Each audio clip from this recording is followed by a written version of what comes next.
All right. Uh, hey y'all. This is Cody. I decided to go with an audio recording this week, to hopefully pull off some sort of little artsy kind of video with this like sped up drawing process down here. So hopefully that turns out cool, but we'll see what happens after I edit it. Anyway, the most interesting thing that came up to me throughout this whole process of drawing an heirloom, in air quotes, you can't see me doing it, was why objects get passed on, or why heirlooms become heirlooms. Um, and this is mostly because my family doesn't really have heirlooms. And I think a big reason for this is because my family came over from Vietnam as refugees. So, like, on the boats, they couldn't really bring valuables. But even so, at least most of my family, we don't really value material items, as much as maybe other people do, other than maybe photos. But I'm not sure if those count, or I definitely couldn't draw them at least. Um, so what I went with drawing was this little toy, of the Flash that I got for my birthday a while ago.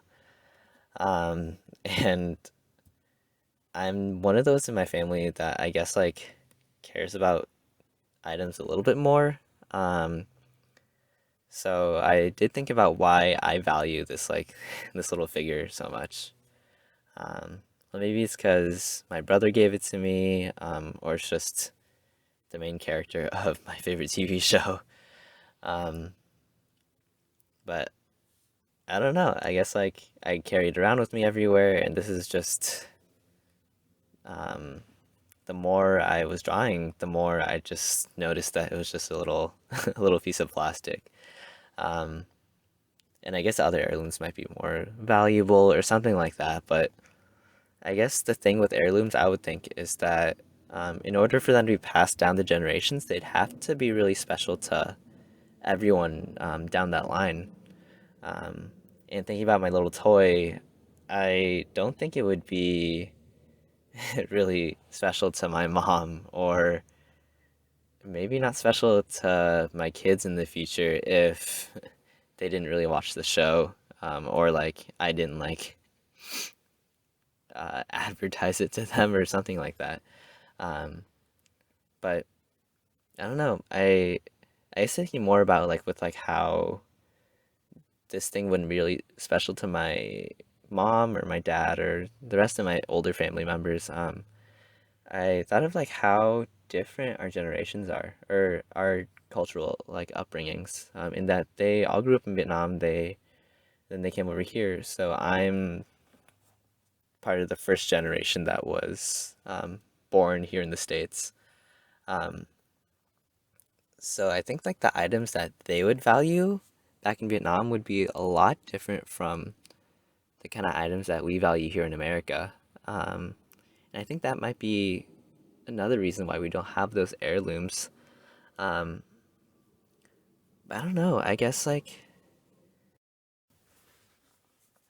the biggest reason why I wanted to bring up that like cultural difference is, just because my upbringing and the upbringing of my parents are so different, and especially as a first generation Vietnamese American, it's a little hard to totally understand why some things are important to my parents, and along the same lines, it must be so hard for my parents to pass down the knowledge of what's culturally important to them, to my brother and I. And that brings it back to archaeology, in that if I'm having a hard time valuing the same things my parents do just one generation before me, um, I can't even imagine how hard it must be for archaeologists to decipher what the values of an entire society were that lived many, many generations ago, based on just some of the objects that may or may not be important to that society.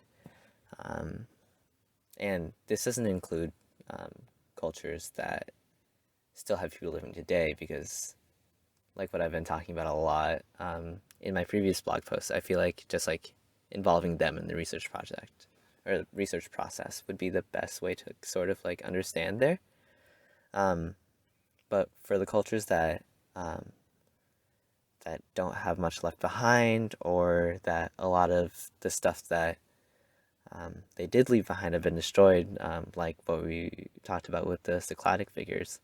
I would think that just like drawings like this, or other ways to really interact with artifacts, any way to really immerse themselves into the culture, would be the best way for an archaeologist, um, to really, I guess, understand what the society is thinking that they're looking at. Um, but again, I guess I just don't know. So it'd be really fun to hear what y'all think about this, about how knowledge gets passed down, about how that knowledge might get lost in certain generations, anything, I guess. So hopefully I time this to where um, I stop talking pretty close to when the video ends, but if not, I guess hopefully you enjoy the rest of it and enjoyed what thoughts came up for me while I was drawing, and I can't wait to read y'all's posts. Um, Thanks for listening. All right, bye.